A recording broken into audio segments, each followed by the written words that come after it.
From today, I'll be taking care of Sophia and Emma. My husband's words made my sister-in-law and niece smile triumphantly. I felt so frustrated, biting my lip hard. I know you don't like Amelia, but these two, who are my own flesh and blood, are more important to me. If you don't like it, let's get a divorce. In the end, he always puts his family first. I've been taking care of the house and raising our child all this time. And yet, he never helped me, not even once. And how he cares more about his sister. Just because I'm his wife doesn't mean I can't do anything. I will make sure he deeply regrets underestimating me. My name is Amelia, 35 years old.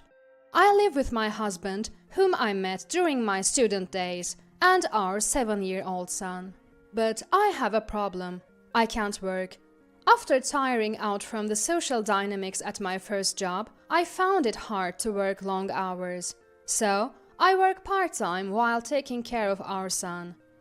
I try to contribute to our household financially, but I quickly get exhausted and dizzy. Feeling guilty, I continued with my part-time job. Sorry, I would say, handing over a small amount of money each month, but my husband always told me not to worry about it. He knew about my mental state and was kind enough to respect my wishes, despite suggestions from others to make me a housewife. I hated that my body wouldn't allow me to work. As our son started school, I began to find some breathing space. Eventually, I could even handle a full-time job and started finding fulfillment in my work. My husband and I were classmates. He was the class president, serious and always paying attention to me, who was often alone. Thanks to him, I was able to fit into the class without many bad memories.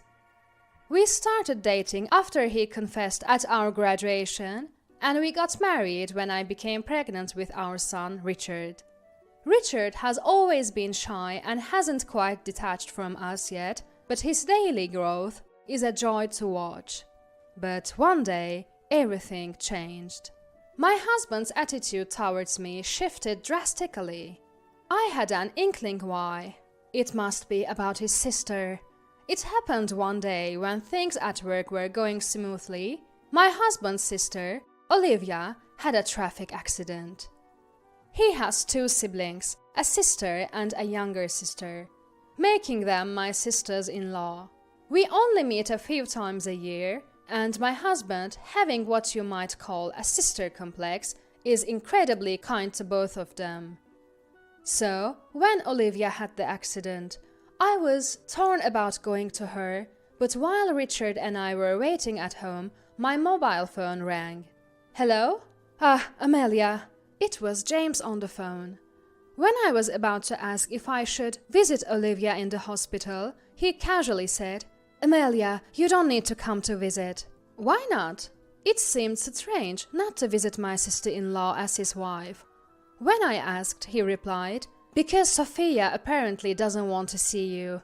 Olivia has fractured her leg and is currently with Sophia and little Emma. She definitely doesn't want to see you. He said this with a laugh, as if my feelings didn't matter at all. Sophia, my sister-in-law, has always been harsh with me, perhaps having a brother complex herself. My husband seemed indifferent to the situation, often telling me to step back because that's what Sophia says, and you, as my wife, should respect that.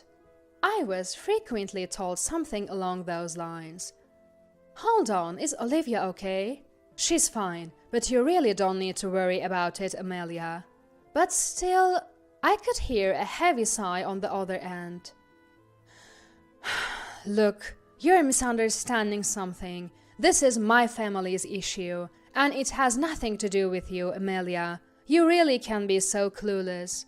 He hung up without listening to me. Such a selfish man. Honestly, I've never been fond of my husband's family. Besides Sophia, my niece Emma also looks at me with cold eyes. Olivia, who is married, is sometimes nice to me. But the two of them, Sophia and niece, seem to see me as the one who took their brother away. And my husband treats them like princesses. Seeing my son looking worried, I hugged him gently and said, "Let's eat, shall we?" They were both tough on my son. Maybe it would have been better if he resembled his father, but Richard takes after me. That might be why they once asked, "Is he really my brother's child?" We married after having our child, which might have fueled their comments. My husband never reprimands them. Even jokingly, he coldly said that night, "If what Sophia says is true, I'll divorce you." Of course, that's ridiculous. I always denied it with a smile. I never thought he would say it to our son, but then Richard asked me about it. "Dad told me..." He said that to his own son? That day, my husband didn't come home. I decided it was fine, had dinner with my son, and went to bed early. "Hey, Amelia, why didn't you prepare dinner? Sophia made it for us." "Yeah, Amelia, what's this all about? You're letting my brother eat this?" The next day, my husband brought Sophia home. I was surprised to see them when I returned from work. She's in high school and seemed to be just back from school. "I'm sorry, it was just the two of us yesterday, so I made something simple." "That's no excuse, Sophia's here. Didn't you even think to prepare a welcome gift?" It's not that easy to do something like that all of a sudden. "Come on, Amelia, that's pretty harsh. I want cheesecake from the department store." I hadn't been told they were coming today. In a rush, I apologized, but Sophia, seizing the moment, demanded what she wanted. The department store's cake shop is always crowded. I knew that, and it was almost time for my son to come home. "I'd like a chocolate cake." "Thanks in advance." They waved me off, not listening to what I had to say. Before I could protest, my husband pulled me to the door, saying, "Make sure you're back by 6 p.m. Sophia is here," and shut me out. No money, and less than 30 minutes left until 6 p.m. Getting the cakes in such a short time was impossible. Feeling disappointed by my husband and Sophia's selfishness, I got into the car. "We're running late. I have a bus to catch in 10 minutes. "I'm sorry, there was traffic." "Amelia, there must be some back roads or something. Can't you think of anything?" "Exactly." They laughed at their own remarks, even though I had already taken the shortest route through the back roads. I bit my lip and went to my room to change. But to my surprise, they started playing games. And then Sophia opened the cake box and said, "Oh, there's another cake here." "That's for Richard." "Richard won't be back soon, right? He can get something from the convenience store." Happy to have permission from her brother, Sophia ate my son's cake. Don't they think about my son at all? Speechless and disgusted, I left the laughing pair in the living room and went to do the laundry. In the end, instead of leaving at 6 p.m., Sophia went out to eat with my husband. "Then don't rush me for 6 p.m. After Sophia left, I talked to my husband about it, but he just frowned and said, "My sister is hospitalized, and Mom and my brother-in-law are also at the hospital. Can't you be a bit more considerate towards Sophia?" "It's not about that. Just don't rush me for 6 p.m. You're so annoying. Actually, we planned to be back by 6 p.m. What are you, her mother?"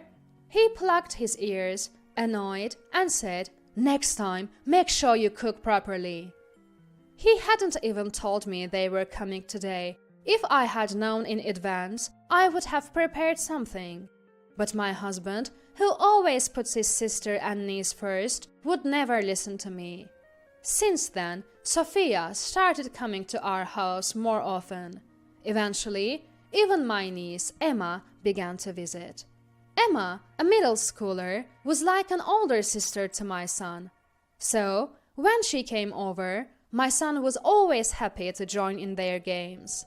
It's nice that my son has someone to play with, but I couldn't help worrying about how Sophia treated him. And my husband never reprimanded her, so before I knew it, I had become an unwelcome presence to my niece. Did you eat already? Yeah, Mom said we should eat all together. That day was my son's birthday. I had told my husband in advance not to work late, and he even agreed, considering it was our son's birthday. But my husband, who apparently took half a day off, had taken our son to his parents' house. "My sister gave me a present," my son said, seemingly unconcerned, but they had apparently already had a party there and were full. I had prepared a cake and made all of my son's favorite dishes for nothing. Of course, no one informed me, otherwise I wouldn't have cooked so much today. Mom was angry, saying, "Does Amelia care more about her work than her son?" "But I didn't know we were going there." "You should understand that, or at least confirm it." It turns out the birthday party was Sophia's idea from a previous visit, and she had gotten permission from both of them. But I wasn't informed at all. Such an unreasonable. Sophia's selfish actions always end up affecting me. Like today, my husband scolds me as if I should have known something I wasn't informed about, making it seem like my fault.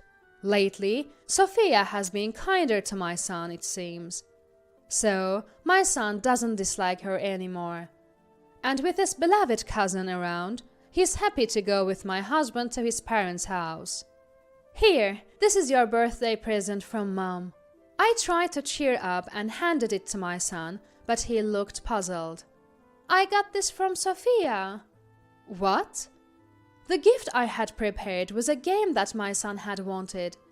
It was chosen in consultation with my husband, but Sophia couldn't possibly know about it unless my husband had told her. Looking at my husband, he seemed in a bad mood, saying, "You duplicated the gift? What kind of mother does that? But we chose this together a while ago." My sister was worried about what to give, so I told her about this game. "You should have read the situation better. You're failing as a mother," my husband said. I held back my retort, apologized to my son, and put the gift away. My husband seemed oblivious to how I felt and added insult to injury. "By the way, Mom and my brother-in-law won't be around for a while, so I've decided to take care of Sophia and Emma." "What do you mean?" "They are having a hard time managing on their own, so I'll be responsible for their food and shelter. I need you to give up your room for them." He said it was already decided, instructing me to move out of my room. I hadn't heard such a thing before, and he even told me to move my room to the garage. My son seemed happy about them coming. It felt like I was the only unwanted one. I began to feel like my son was becoming more like their family. I had to change this, not for me, but for my son. The next day, I asked my husband when the two of them were expected to arrive. He didn't have an exact date, but gave me a rough idea. I began to dispose of and move things out of my room. My husband had said to get rid of anything unnecessary or move it. So, before the day came, I took action. Unfortunately, my husband was visiting his parents, leaving just my son and me. I moved my things from my room, disposing of what wasn't needed. When my husband returned, he was shocked. "What the hell is this?" "What do you mean? Is there a problem?" "A problem? Look at this mess!" "I just did what you said, moved and disposed of things." "Right, I only moved my room. Everything else, unnecessary, I disposed of. I moved everything I bought out of the house. All of it, every single item I bought, including the appliances necessary for housework, the TV, the washing machine. Even the apartment is in my parents' name. So, I spoke to them and arranged to vacate the apartment in a month." My husband was trembling, but he was unaware of this. He wanted to live here as if it was his own, with Sophia and niece, but this place was originally where I lived. So, when he said to move and dispose of things, that's exactly what I did. Why are all the appliances gone? You said to dispose and move things. With that, I left the room. He called after me, saying the conversation wasn't over, but I ignored him. As he realized I was in my room, he came over, raising his voice. The conversation isn't over! Why are you angry? I'm not angry. You told me to move my room, right? Oh, and I don't need this anymore. Holding the luxury watch I had given my husband, I spoke up. Despite only working part-time, I had been a secretary at my previous company and had saved up quite a bit, allowing me to manage even with shorter work hours. That's why most of the gifts I gave while we were dating were expensive items. Hey, that's mine, isn't it? Well, I bought it, so I don't need it anymore. Saying that, I packed the luxury watch into a box. Inside the cardboard box were many clothes and branded boxes. My husband's face turned pale at the sight. Just then, the doorbell rang. It was, in a sense, perfect timing. Ignoring my husband's attempt to stop me, I walked to the front door. But this was just the beginning of my revenge. He needed to feel more pain to atone for what he had done to me. Opening the door, I found Sophia and niece, both carrying several bags, seemingly planning to gradually move their belongings in. Welcome! I greeted them with a bigger smile than usual, causing them to look wary. Unperturbed, I invited them in. They were clearly unsettled by the state of the room. Taking something from my room, I approached them. Sophia, your birthday is coming up soon, right? Yeah, it is. Thanks for everything with Richard's present. Here, this is an early present from me. I handed her the box I had previously given to Richard. But I bought this. No, you must take it. Confused, Sophia watched as I cheerfully insisted. This is something your beloved brother and I chose together. You have to accept it, or he'll be sad. Indeed, the item intended for Richard was chosen by my husband and me. When I conveyed this, Sophia's face turned red with embarrassment. You have to take it. It's my way of saying thanks. As I spoke sarcastically, she opened and closed her mouth, unsure of what to say. Sophia, perhaps angered by my attitude, started crying. Hearing this, my husband rushed in, his face ashen. How can you behave like this towards a high schooler? I'm only doing what Ava and Olivia permitted. What? Mom and sister? Indeed, I had spoken to Ava and Olivia about the situation. I told them how I was never informed about anything regarding their family, including my son's meal gatherings. Upon hearing this, they were furious. They were appalled by Sophia's childish behavior and my husband's immaturity, despite being an adult, and they were unaware of his plan to bring Sophia and niece to our apartment. They supported my plan.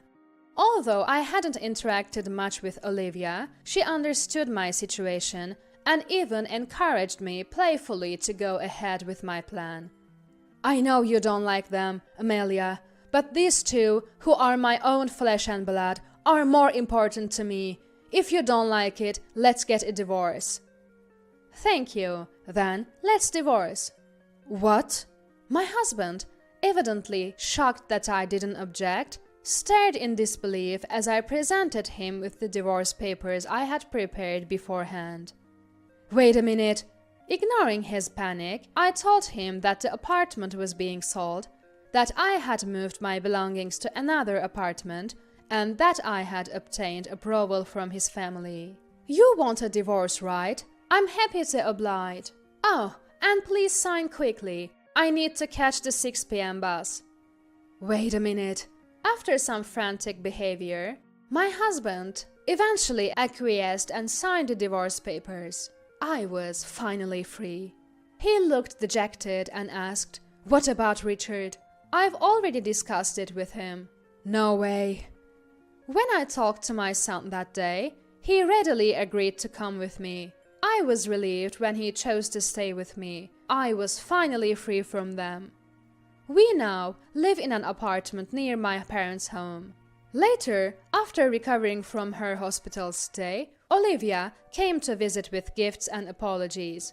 Despite being confined to a wheelchair due to the accident, she made the effort to come to my apartment to apologize on behalf of her daughter and Sophia. However, I never felt any animosity towards her. She understood the feelings of being a daughter-in-law and had given me advice on several occasions. It was just my husband and Sophia that I disliked. Of course, I never want to have any dealings with my ex-husband and Sophia ever again. According to her, my ex-husband and his sister were kicked out of the apartment and had to return to their parents' home. However, Ava, having heard my side of the story, refused to let them stay, citing their previous talk of living together as a reason why it didn't make sense for them to return. My former niece, scolded by Olivia after her return, now occasionally helps Richard with his studies as a tutor. I'm still attending psychiatric treatment and, upon consulting with my doctor, managed to seek legal advice. My former sister-in-law had apparently complained about me being sloppy and disorganized to other relatives, which, after seeing her message, encouraged me to take action. As a result, my ex-husband faced allegations of moral harassment, and after consulting with the family court, I was able to claim alimony. "She sold all my stuff, that jerk." At the family court, my ex-husband, now jobless, shouted angrily at me. However, since the items were purchased by me, they weren't technically his. Despite attempts to calm him by the lawyers, I had a plan. I could return them, but your actions alone could be seen as moral harassment. "What? But those things were—" "You always said I was slow and dull, right? Then returning them might take some time." I deliberately spoke in a cheerful tone, using his own words about my supposed slowness against him. My ex-husband, realizing the situation, fell silent with a red face. His financial difficulties were of no concern to me. I was satisfied just to have shown him the consequences of his actions. In the end, he was ordered to pay alimony for moral harassment. Sophia and ex-husband couldn't return to their parents' home, and as the rumors spread to his workplace, he ended up working multiple temp jobs while living with Sophia. They're together, which they probably like, but I've decided to have nothing to do with them anymore, and Ava agrees. I now live with my son. Since the alimony was settled, I felt more mentally relaxed. What's more, I'm happy that I've been able to return to my previous job as a secretary, even if it's part-time. Olivia and Ava still worry about me and occasionally check on Richard. Although I had intended not to have any contact with my ex-husband's family, my son loves these two, so we meet everyone except my ex-husband and Sophia. "My dream is to marry someone like my mom and cherish our family just like Mom and I do." When my son said this, I was moved to tears. Looking forward to such a happy future, I plan to build a happy home together with my son.